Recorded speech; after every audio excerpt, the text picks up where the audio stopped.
Fala gurizada, Emil, tudo bem? Aqui é o professor Marcelo, trazendo hoje o início de uma série sobre as grandes navegações. Por que uma série e não um vídeo específico sobre isso?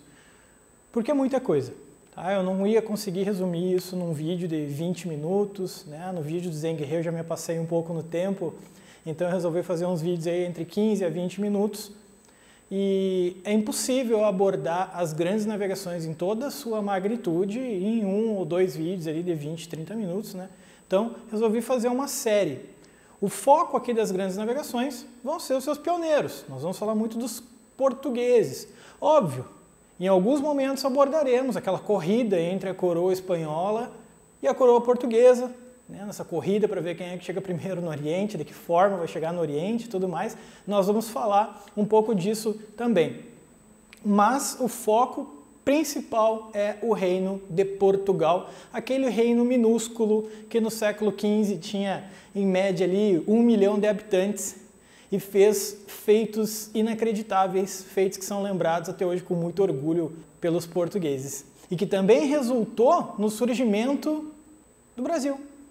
Falar das grandes navegações é também falar do nascimento do Brasil, né, enquanto colônia portuguesa. E nós que estamos aqui hoje, né, estudando a história do Brasil, conhecendo melhor um pouco mais sobre o nosso país, é imprescindível que a gente saiba o que foi as grandes navegações, é imprescindível que a gente saiba como que o Brasil surge nesse contexto também. Tá? Diante disso, hoje nós vamos trabalhar com uma introdução às grandes navegações. Tá? Nós não vamos falar ainda das viagens do Bartolomeu Dias, nós vamos falar da viagem do Vasco da Gama, isso a gente vai acabar dividindo. A gente vai ter um episódio específico sobre o Vasco da Gama, um episódio específico sobre alguns navegadores que a gente nem aborda nas nossas salas de aula, porque eles estão envolvidos com outras coisas que dentro do nosso programa escolar acaba não aparecendo. Por exemplo, quando o Cabral toma posse do Brasil aqui em abril de 1500, a gente tende a falar que nós entramos numa fase chamada fase pré-colonial do Brasil, que vai de 1500 a 1530. Por que há um desinteresse de Portugal em colonizar de fato as terras do Brasil nesse primeiro momento? Ah, porque eles estão interessados mais nas especiarias e nas riquezas do mundo oriental. Ponto. É basicamente isso que a gente fala, é basicamente isso que você trabalha. A gente não fala dos feitos dos portugueses lá. E a gente acaba deixando passar algumas histórias, como as histórias dos navegadores, como Afonso de Albuquerque, Francisco de Almeida, a fundação de mais de 50 fortes portugueses no Oceano Índico para tentar tomar o controle daquela região tão rica e tão vasta. Tá?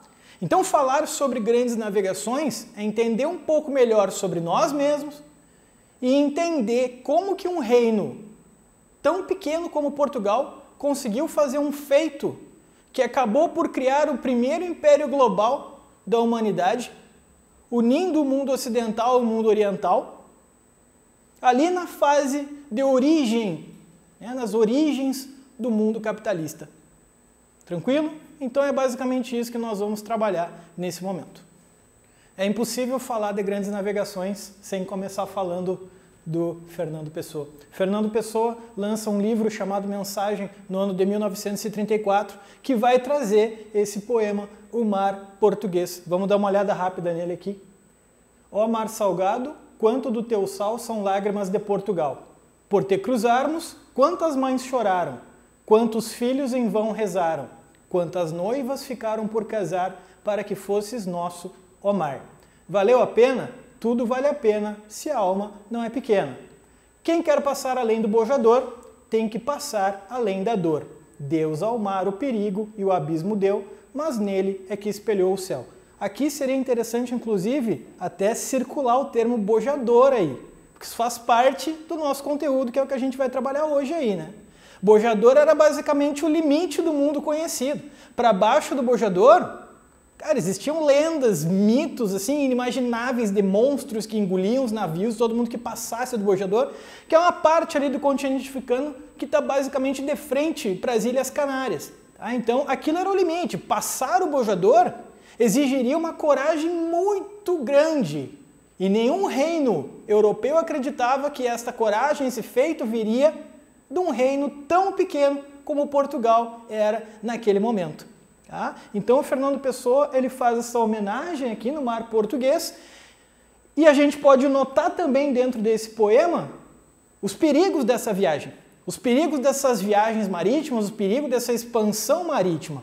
Os historiadores acreditam que, em média, cerca de 1/3 das tripulações desses navios, dessas viagens, não voltavam para casa. 1/3 deles ficavam pelo mar. Afundava, vinha uma tempestade, derrubava, aconteciam inúmeras coisas. É uma viagem muito difícil, requer uma coragem gigantescamente grande. Então, nós podemos analisar aqui no mar português o quão isso é vivo até hoje na cultura portuguesa. Como sempre, a gente vai abordar um conteúdo e vamos começar falando sobre o seu contexto histórico. Sempre, isso é regra. Tá? Para a gente entender o surgimento das grandes navegações, o surgimento, a posse do Brasil pelos portugueses, nós temos que entender primeiro o seu contexto histórico. O primeiro ponto que nós temos que saber é que nós estamos falando aqui do século XV, um período de transição da Idade Média para a Idade Moderna. Claro, nós temos um marco para assinalar a passagem da Idade Média para a Idade Moderna, que é a queda da cidade de Constantinopla no ano de 1453. Só que, óbvio, as estruturas da Idade Moderna, que vão ser seus pontos marcantes ao longo dos seus séculos de existência até 1789, já começam a nascer dentro da Baixa Idade Média. Esse marco ele serve apenas para sinalizar algo na nossa famosa linha do tempo. Não significa dizer que na sexta a pessoa dormiu na Idade Média e no sábado ela acordou moderna, já trazendo aquelas características da modernidade. A história por si só é um processo lento e complexo. As coisas não acontecem do dia para a noite. Esses sinais que marcam a modernidade, a estrutura que marca a modernidade, como o racionalismo, como o absolutismo, como o mercantilismo, eles já começam a mostrar os seus sinais com o nascimento das cidades, com o renascimento das cidades dentro do período da Baixa Idade Média, com o renascimento comercial, com o surgimento da burguesia dentro daquele período. Então, essas estruturas que marcam a transição da Idade Média para a Idade Moderna serão também as estruturas que vão fazer as grandes navegações serem possíveis dentro desse momento. Uma das coisas mais importantes da Idade Moderna que a gente tem que saber é justamente a formação do Estado Nacional moderno, o absolutismo. Tá? A gente deve lembrar que durante a Idade Média nós temos um período marcado pela descentralização política, pelos senhores feudais, pelo rei basicamente sendo uma figura simbólica que só tinha poder em épocas de guerra e em algumas outras exceções. Agora, nessa transição de um período para o outro, nós vemos os reis se fortalecendo, se juntando, fazendo alianças com a burguesia, fazendo alianças com a nobreza, fazendo alianças com o clero, para que os reis europeus, pouco a pouco, começassem justamente a centralizar o poder em si. O absolutismo significa isso. Absolutismo significa o poder absoluto de um rei, alguém que centraliza o poder de forma absoluta e não conhece nenhum tipo de limitação de poder nas suas mãos. Não existe a ideia de uma constituição que pode barrar a ação daquele rei. Não, ele faz o que ele quer, a hora que ele quer. E uma das características básicas do absolutismo, uma das características básicas dessa centralização do poder é justamente o mercantilismo, a sua característica econômica. O rei controla tudo. Vamos pegar o exemplo mais clássico, o exemplo mais clichê do absolutismo, o Luís XIV, o Rei Sol. O Rei Sol traz aquela frase que ele teria dito, o Estado sou eu, que define muito bem o que é o absolutismo. O Estado sou eu. No caso dele é eu sou a França, eu faço o que eu quero a hora que eu quero, eu sou a personificação da França e acabou. Está resolvido. O meu poder não conhece limites. É isso que é um rei absolutista. Ele detém um poder absoluto nas suas mãos, inclusive o poder sobre a economia. O mercantilismo se caracteriza por ser, basicamente, a interferência do Estado No caso nosso aqui, a interferência dos reis na economia, trazendo junto de si algumas características super importantes, como por exemplo, como que a gente calcula a riqueza de um Estado dentro da Idade Moderna? Através da quantidade de metais preciosos que ele possui. O conceito de metalismo está aqui no meio. Através da quantidade de metais preciosos que ele tem. Além disso, nós vamos ter também a característica de sempre buscar uma balança comercial favorável, sempre buscar ter um nível de exportação maior do que o nível de importação, criando taxas protecionistas para, de certa forma, inibir a importação de produtos para proteger o mercado interno. E também é importante destacar que esse metalismo, que é uma das principais características do mercantilismo, da interferência, da intervenção do Estado na economia, acaba sendo um dos principais fatores do investimento nas grandes navegações. A busca por novos mercados. Gente, Portugal estava passando por maus bocados no início do século XV. Bem no iniciozinho, ali por volta de 1402, Portugal proibiu a exportação de ouro, justamente porque ele estava escasso. Eles já não estavam tendo ouro para cunhagem de moedas. É um reino pequeno, é um reino minúsculo para aquele período. É um reino que recentemente tinha se separado e adquirido a sua independência. Foi no ano de 1385 que nós vamos ter a ascensão do Dom João da Casa de Avis ao poder. O Dom João que centralizou o poder nas suas mãos. A gente fala, irmão, 1385? 1385. Ou seja, o absolutismo português começa a nascer, essa centralização política em Portugal começa a nascer antes que os outros estados europeus. Nós estamos falando ainda no período medieval, nós estamos falando no século XIV. Ou seja, o absolutismo em Portugal é precoce. As práticas absolutistas, as práticas mercantilistas dentro de Portugal vão ser práticas precoces. E Portugal, por causa disso, entre outros fatores, como nós vamos ver, acaba se tornando o reino pioneiro na expansão marítima. Então é impossível falar de grandes navegações sem falar do Dom João I. É impossível falar de grandes navegações sem a centralização da Casa de Avis. É impossível falar sobre grandes navegações sem entender o que é absolutismo, sem entender o que é mercantilismo. Se existe escassez de metais preciosos dentro da Europa, gente, se existe essa escassez de metal precioso, onde é que tu vai buscar?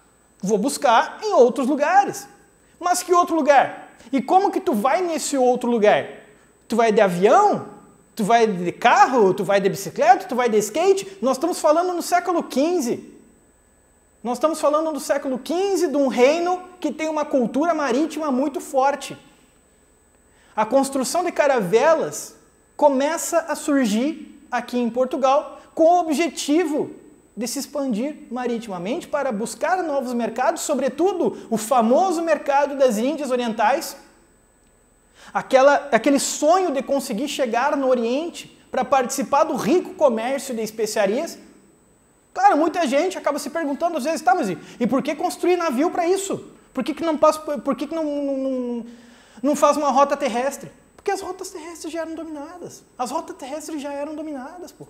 Já existia um monopólio sobre o comércio com as Índias dos árabes e dos italianos, sobretudo dos venezianos ali. Eles vão deter um monopólio muito grande sobre isso. E óbvio, quando essas especiarias chegavam na Europa, o preço delas estava lá em cima.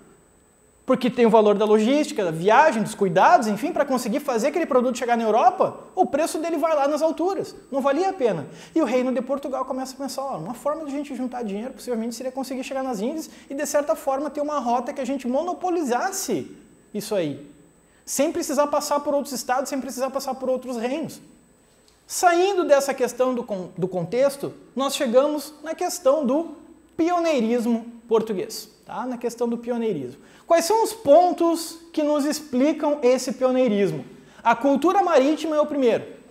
Cultura marítima é o primeiro. Nós estamos falando de um reino pequeno que vive da pesca, sobretudo a pesca de bacalhau, e vive da agricultura de subsistência. É um reino minúsculo. É um reino que é banhado de norte a sul pelo Atlântico. De norte a sul ele é banhado pelo Atlântico.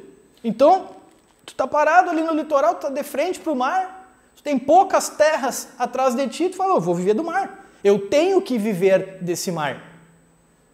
E é por isso que nós temos uma cultura marítima muito grande em Portugal. Mas óbvio, eram aquelas navegações costeiras. A navegação em mar aberto é outra história. A navegação em mar aberto é uma coisa que tem que ter um cuidado muito maior. Tá? Aí nós vamos ter então essa cultura marítima ligada diretamente à pesca do bacalhau. A economia deles gira em torno do mar. No século XV, no século XVI, os historiadores eles dizem, Lisboa era um dos lugares e tinha os portos mais movimentados da Europa e tinha gente fazendo comércio de tudo. Hoje, se a gente pega aquela região da Praça do Comércio ali, na região de Belém também, era cheio de comerciante para tudo que é lado, vendendo tudo que é tipo de coisa que tu imaginar. Era uma porta de entrada muito grande para a Europa. Nós vamos ter o absolutismo precoce, uma revolução de Avis em 1385, né, do Dom João I chegando ao poder, anunciando a independência do Reino de Portugal em relação a Castela. Tá? Nós vamos ter também algo medieval ligado a isso. Isso aqui é mega importante, isso aqui tem que ser destacado, isso aqui tem que ser circulado, isso aqui tem que ser falado, falado e falado. O espírito cruzadista. Muitas vezes a gente acredita que o que fez os portugueses se jogarem no mar foram apenas fatores da modernidade.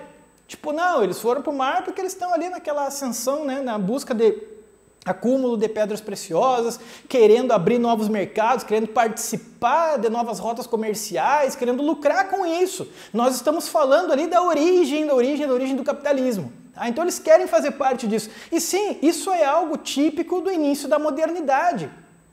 Esse espírito ele é muito forte, tanto no português medieval, quanto no luso moderno. Diante disso, a gente pode olhar aqui esta pintura desta caravela. Uma vela latina, né, uma vela triangular, uma caravela relativamente pequena, mas o que mais chama atenção nela, e que muitas vezes a gente vê e não se questiona, é o símbolo da vela. O símbolo da vela.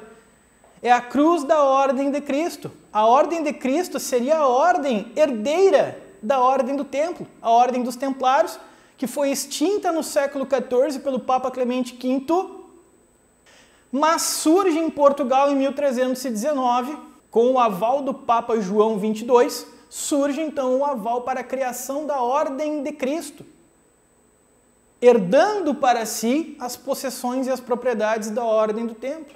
Muito do dinheiro utilizado para as grandes navegações vem justamente da Ordem de Cristo. Veja, gente, não é à toa, tá? Não é à toa que esses caras utilizavam a cruz da Ordem de Cristo nessas caravelas.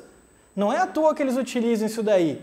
Ah, então, basicamente, o símbolo do cruzadismo ele vai além daquela vontade, né, de fazer uma cruzada. Vejam, cruzadas, eventos que vão do século XI até o século XIII, basicamente, onde o Ocidente acaba atacando o Oriente, forçando a entrada do catolicismo, forçando a entrada do cristianismo em terras orientais. Os portugueses, quando eles navegam por aí, levando, né, ao vento essas grandes cruzes da Ordem de Cristo, eles também estão levando esse espírito cruzadista, de levar a palavra de Cristo, de levar o cristianismo a terras distantes.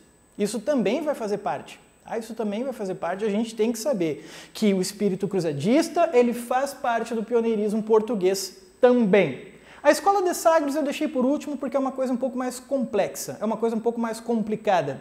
Como assim um pouco mais complicada? A escola de Sagres seria uma escola fundada por um dos filhos do Dom João I, da Casa de Avis, aquele que é considerado assim um dos maiores símbolos das grandes navegações. Hoje ele está no topo do padrão dos descobrimentos lá em Lisboa, o cara que está acima de todos segurando uma caravelinha na mão. O infante Dom Henrique, Duque de Viseu, que ele teria fundado a escola de Sagres, que não seria uma escola propriamente dita, um prédio e tudo mais.